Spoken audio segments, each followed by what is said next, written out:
Sa isang sulok ng bayang matagal nang nilimot ng modernong panahon, nakatayo ang isang lumang bahay na halos lamunin na ng mga baging at alikabok ng nakaraan.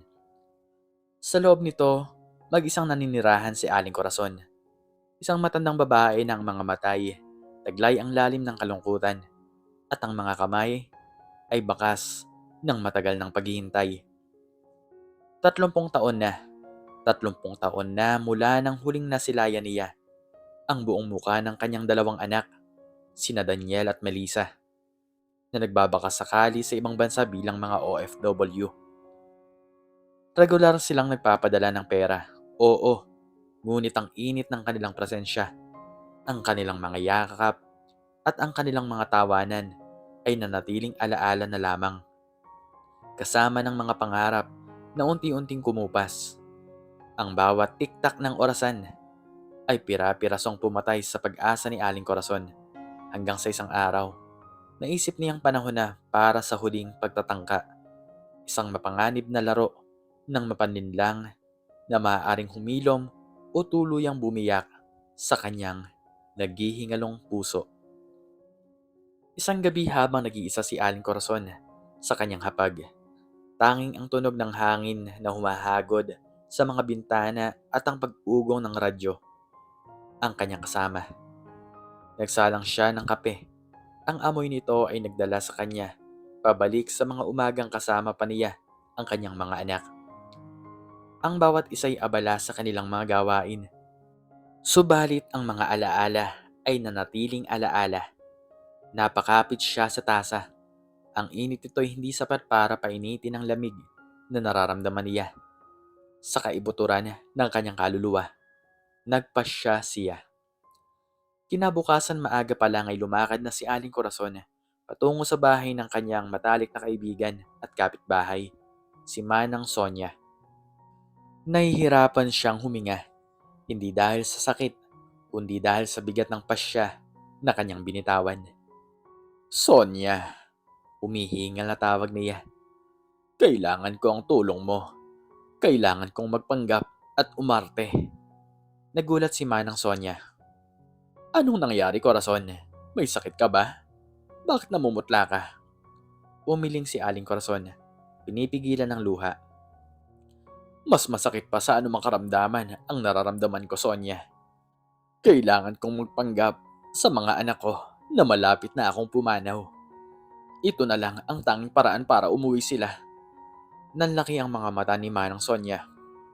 Ano? Corazon? Nababaliw ka na ba? Huwag mong gawin yan, Diyos ko po. Wala na akong ibang paraan, Sonia. 30 taon, Sonia. 30 taon. Ang huling uwi nila, si Daniel, ang panganay, ay 20 anyos pa lang. Si Melissa, 19. Ngayon, 50 anyos na sila. May mga apo na pero hindi ko pa rin nakikita. Ang huling tawag nila ay tungkol sa pinadalang pera. Hindi kung kumusta na ba ang nanay nila. Hindi na nila ako bibisitahin kung palagi na lang akong malakas at nakangiti sa mga litrato. Kung hindi sila darating ngayon, kailan pa?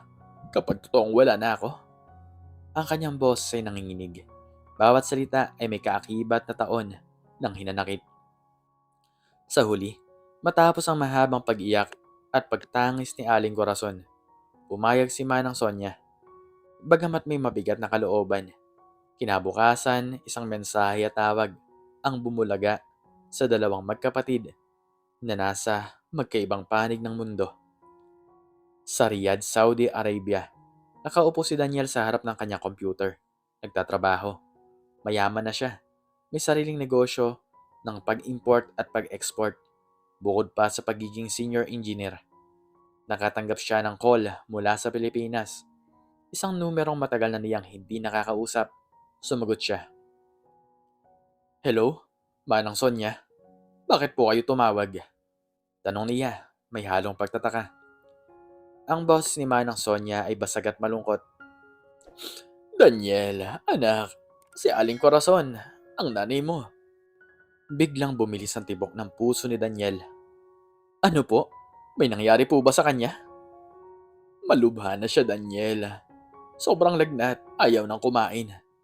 Pati doktor nagulat sa bilis ng panghihina niya. Sabi ng doktor baka hindi na raw abuti ng linggo. Parang binuksan ang lupa sa ilalim ni Daniel. Ano? Hindi po, hindi maaari. Ako po, si nanay. Nanginginig ang kanyang mga kamay. Nasaan siya ngayon, Manang Sonia? Nasa ospital ba? Ihanda ko ang lahat ng kailangan niya. Magpapadala ako ng pera. Wala siya sa ospital, Daniel. Ayaw niya. Ang sabi niya, sa bahay lang daw siya. Doon sa lumang kwarto niya. Doon niya gustong hintayin. Ang tanging hiling niya, makita at mayakap kayo ni Melissa. Kahit sa huling sandali. Sa London, United Kingdom naman, abala si Melissa sa paghahanda ng hapunan para sa kanyang sariling pamilya. Isang negosyante rin siya. Nagmamay-ari ng isang coffee shop chain. Nakatanggap din siya ng tawag mula kay Manang Sonia. Ang balita ay parang suntok sa sikmura. Melissa anak, darating ka ba? Tanong ni Manang Sonia umiiyak. Pumagulgol si Melissa. Manang Sonia, bakit ngayon pa? Bakit po ngayon nangyari to? Napakabait ng nanay. Bakit siya pa? Hindi ko alam anak, ang mahalaga umuwi na kayo. Darating ka ba Melissa? Opo. Oo, Manang Sonia, uwi ako. Pipilitin kong makauwi agad. Pakiusap, alagaan niyo po siya. Hintayin niyo na kami. Sa loob ng 2 araw, nagawa ni Daniel at Melissa ang imposible. Ibinuhos nila ang lahat ng kanilang kayamanan at impluensya para makauwi kaagad. Ang paglipad pabalik sa Pilipinas ay tila isang walang katapusang bangungot. Bawat oras na lumilipas ay may kalakip na takot na baka hindi na nila maabutan ng kanilang ina. 30 taon ng pag-alis, 30 taon ng pagpapaliban ng uwi, ng pagbibigay prioridad sa trabaho, sa pagbuo ng sariling pamilya. Hindi nila alam na ang bawat pinipigilang pag-uwi ay nagkakahalaga ng ginto, ng mga yakap, ng mga salitang hindi nila nasambit sa kanilang ina. Ang bawat sandali sa eroplano ay puno ng panghihinayang.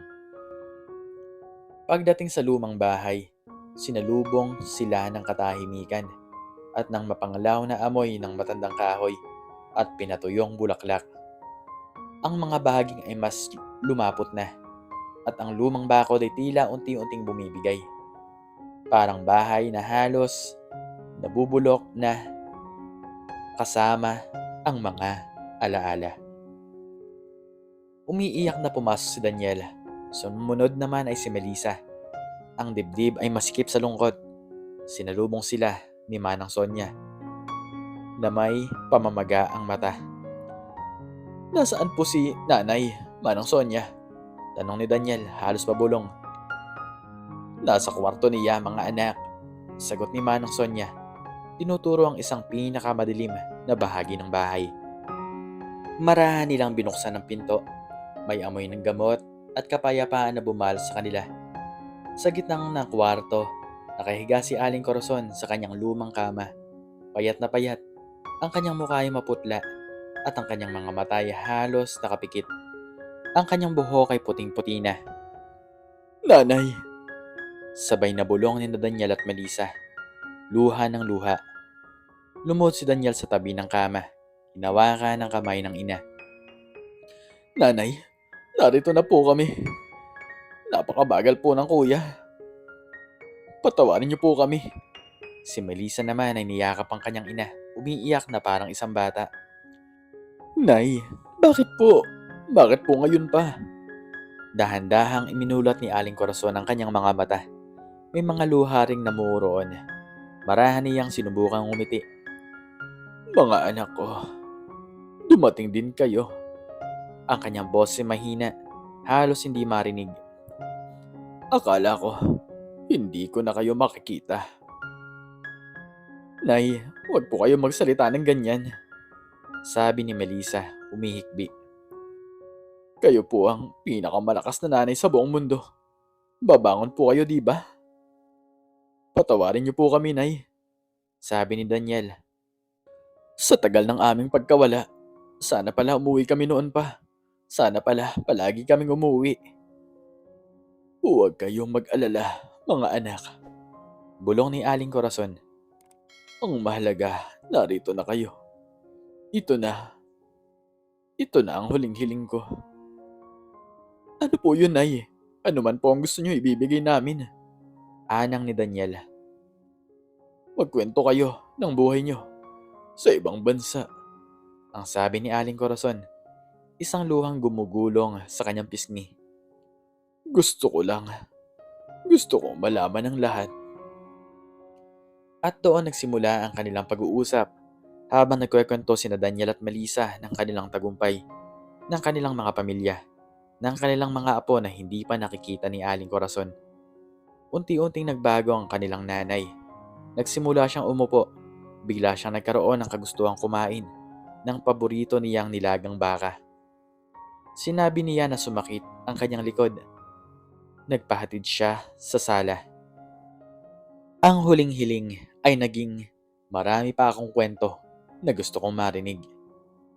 Pagkatapos ng isang linggo, laking gulat ni Daniel at Melissa nang makita ang kanilang nanay na naglalakad sa loob ng bahay. Kahit pa hirap na hirap. Pagdating ng ikalawang linggo, umupo na siya sa bintana, nagmamasid sa mga naglalakad sa labas. At sa ikatatlong linggo, nakita nila si Aling Corazon na nakikipagkwentuhan na sa mga kapitbahay sa bakuran. Malakas ang boses at may ngiti sa labi. Kuya, bulong ni Melissa kay Daniel isang gabi habang kumakain sila ng biniling take-out na pagkain na tinanggihan ni Aling Corazon dahil gusto niya ng lutong bahay. Hindi ba dapat kung malubha ang isang tao, lalo siyang nangihina? Bakit parang gumagaling si nanay? Napatingin si Daniel sa kanya. May pagtataka rin sa kanyang mga mata. Oo nga, noong una, halos ayaw nang gumalaw ngayon. Ngayon naman, parang gusto na niyang maglinis ng bahay. Doon unti-unting nagduda ang dalawang magkapatid. Isang hapon nakita ni Daniel at Melissa si Aling Corazon na abala sa pagdidilig ng mga halaman sa bakuran. Habang nakikipagkwentuhan kay Manang Sonia na tinatawanan akong anumang sinasabi ni Aling Corazon. Lumingon si Manang Sonia at nakita sina Daniel at Melissa. Biglang natigilan ang tawa niya na mutla. Manang Sonia? Tanong ni Melissa. May pagtataka sa kanyang tono. Ano pong nangyayari dito? Napatingin si Aling Corazon sa kanila at ang ngiti sa kanyang labi ay unti-unting nawala. Napansin ni Daniel ang isang malikot na kislap sa mata ng ina na mabilis ding nawala. Hindi ito kislap ng taong naghihingalo. Nay, simula ni Daniel, seryoso ang boses. Pakipaliwanag naman po sa amin. Ang sabi po ni Manang Sonia, halos hindi na po kayo aabot ng isang linggo. Pero ngayon, parang wala po kayong sakit. Ano po ba talagang nangyari? Tumingin si Aling Corazon sa kanyang mga anak. At ang kanyang mga mata ay napuno ng matinding kalungkutan. Huminga siya ng malalim. Uuwi ba kayo? Kung hindi ako, magkukunwaring malapit ng pumanaw? Natigilan sina Daniel at Melissa. Anong sabi niyo, Nay? Tanong ni Melissa. Nanginginig ang boses. 30 taon, Melissa. 30 taon. Nagpapadala kayo ng pera. Oo, malaki. Maginawa ang buhay ko pero may halaga ba ang lahat ng pera sa mundo kung wala kayo sa tabi ko? Lumapit si Melissa. Luhang-luha. Nay, kaya po namin kayong isama. Ilang beses ko nang sinabi sa inyo, di ba? Pero ayaw nyo. Mas gusto nyo po dito. Ayaw ko kasi. Alam kong hindi ito ang lugar ko. Dito ako pinanganak. Dito ako namuhay kasama ang ama nyo. Dito kayo lumaki. Alam kong ito rin ang lugar kung saan ako papanaw. At ayaw kong paumanaw nang hindi man lang kayo nakikita muli. Nang hindi man lang ako nakakapagpaalam ng formal sa inyo. So, nagkunwari kayong may sakit? Tanong ni Daniel. May diin sa kanyang boses. Pinag-alala nyo kami ng husto. Halos ipusta namin ang lahat para lang makauwi. Ngumiti si Aling Corazon. Isang ngiti na may bahid ng hinanakit. Alam ko. At salamat sa ginawa nyong yan. Pero alam nyo ba kung bakit ko ito ginawa? Hindi lang para makita nyo ako. At hindi lang para makita ko kayo. Mayroon akong gustong ipakita sa inyo. Yumuko si Aling Corazon at kinuha ang isang sapatos na nakatago sa ilalim ng kanyang silya. Isang lumang sapatos, luma na, halos sira na. Ibinigay niya ito kay Daniel. Alalahanin mo ang sapatos na to, Daniel. Naalala mo pa ba to? Tanong niya. Tiningnan ni Daniel ang sapatos. Sapatos ni tatay? Bakit po? Yan ang sapatos ng ama nyo. Yan ang ginamit niya noong una siyang nangisda. Yan ang huling suot niya bago siya yumao. Sinabi niya sa akin, Corazon, ingatan mo ang mga anak natin. Sabihin mo sa kanila ano man ang mangyari. Huwag nilang kalimutan ang kanilang pinanggalingan. Huwag nilang kalimutan ang mga ugat nila. Dahil kapag nakalimot sila, para na rin silang malaya sa hangin na walang patutunguhan. Ilang ulit ko kayong sinulatan, Daniel, Melissa. Ilang ulit akong nagpadala ng mensahe sa mga kakilala nyo. Sinabi ko, pasabi sa mga anak ko, pumanaw ang tatay nila. Hindi ko kayo matawagan dahil sabi nyo, abala kayo sa trabaho. Hindi nyo nasilayan ang tatay nyo sa huling paghinga niya. Ang pera nyo, ipinambayad ko sa pagpapalibing ng tatay nyo. Hindi nyo alam na doon napunta ang karamihan sa pinapadala nyo. Hindi nyo alam na pumanaw na ang ama nyo dahil abala kayo sa sarili nyong mundo. Natigilan sina Daniel at Melissa. Nagsimulang manginig ang kanilang mga labi. Ang mga luha ay nagsimulang umagos ng walang tigil. Hindi nila alam na pumanaw na ang kanilang ama, ang kanilang tatay, ilang taon na ang nakararaan, na hindi sila nakauwi para makapiling ang kanilang ama sa huling pagkakataon.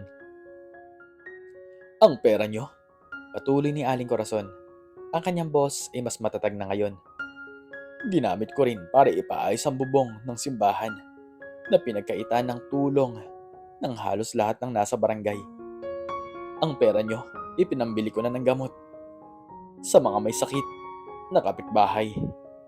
Ang pera nyo, Melissa, ipinambayad ko sa tuition fee ng mga anak ng pinsan mo na pumanaw sa sakit. Bakit ko ginawa? Kasi akala ng mga tao mayaman na ako dahil sa inyo. Pero alam ko ang totoo. Ang tunay na yaman ay hindi sa kung anong meron ka, kundi sa kung anong maibibigay mo. At ang pera nyo, ito ang naging dahilan para patuloy akong makatulong sa iba kahit kayo mismo, hindi ko na masilayan. Ang dami kong gustong sabihin sa inyo mga anak. Ang dami kong gustong ibalita. Ang dami kong gustong malaman. Pero saan ko kayo hahagilapin? Sa mga message na, okay po nanay.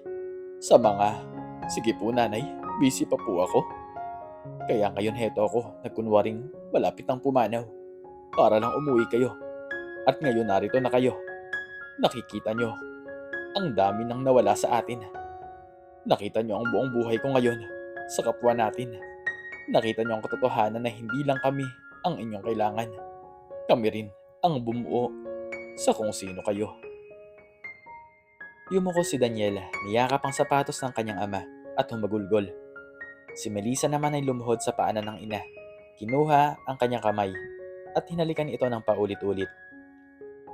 Ang mga luha ay bumuhos mula sa kanilang mga mata, hindi lang dahil sa panlilinlang ng kanyang ina, kundi dahil sa katotohanang natuklasan nila. Ang katotohanan na ang kanilang pagkawala ay nagdulot ng malalim na sugat, hindi lamang sa puso ng kanilang ina, kundi pati na rin sa kanilang sariling pagkatao. Nawalan sila ng ama na hindi man lang nila napuntahan. At ang kanilang pera habang nagdulot ng kaginhawahan ay hindi kailanman nakahilom sa puwang na iniwan nila. Ang kanilang ina, sa lahat ng ito, ay buong pusong nagpatuloy sa pagmamahal at paglilingkod habang tahimik na naghihintay na maalala nila. Patawarin mo kami, Nay. Ani ni Daniel, basag ang boses. Patawarin niyo po kami sa aming pagkukulang. Patawarin niyo po kami sa aming pagkalimot. Mahal na mahal po namin kayo, Nay. Dagdag ni Melissa, umiiyak nang umiiyak. Hindi na po kami aalis, hindi na po kami lalayo sa inyo. Pangako ko po yan. Iyakap ni Aling Corazon ang kanyang mga anak. Ang kanyang mga salita ay puno ng luha, ng saya, ngunit may bakas din ng pait. Sa loob ng 30 taon, ito ang unang pagkakataon na naramdaman niya muli ang init ng kanilang pagyakap, ang bigat ng kanilang mga problema, at ang lalim ng kanilang pagmamahal. Ang pag-aalinlangan ay nagtagumpay, oo, ngunit sa huli, ang natuklasan ng mga anak ay higit pa sa isang kunwari ang sakit. Ito ang natuklasan nila sa isang buhay na hindi nila nakita. Sa isang pamilyang sinukuan nila at sa isang ina na nanatiling buong buo ng pagmamahal para sa kanila sa kabila ng lahat. Nang gabing iyon, hindi na lang isang bahay ang tahanan ni Aling Corazon. Ito na muli ay naging isang pamilya kahit pa ang bakas ng 30 taon ng paghihintay ay hindi kailanman mabubura. Ikaw, anong natutunan mo sa istoryang ito? Makikicomment naman po sa baba kung ano man ang inyong natutunan. At hanggang dito na lamang po nagtatapos ang aking istorya. At sana po ay nagustuhan niyo ito. Please like, share, and subscribe. Click the notification bell para palagi po kayong updated sa mga bago pang istorya. Muli ay maraming salamat po. At God bless us all.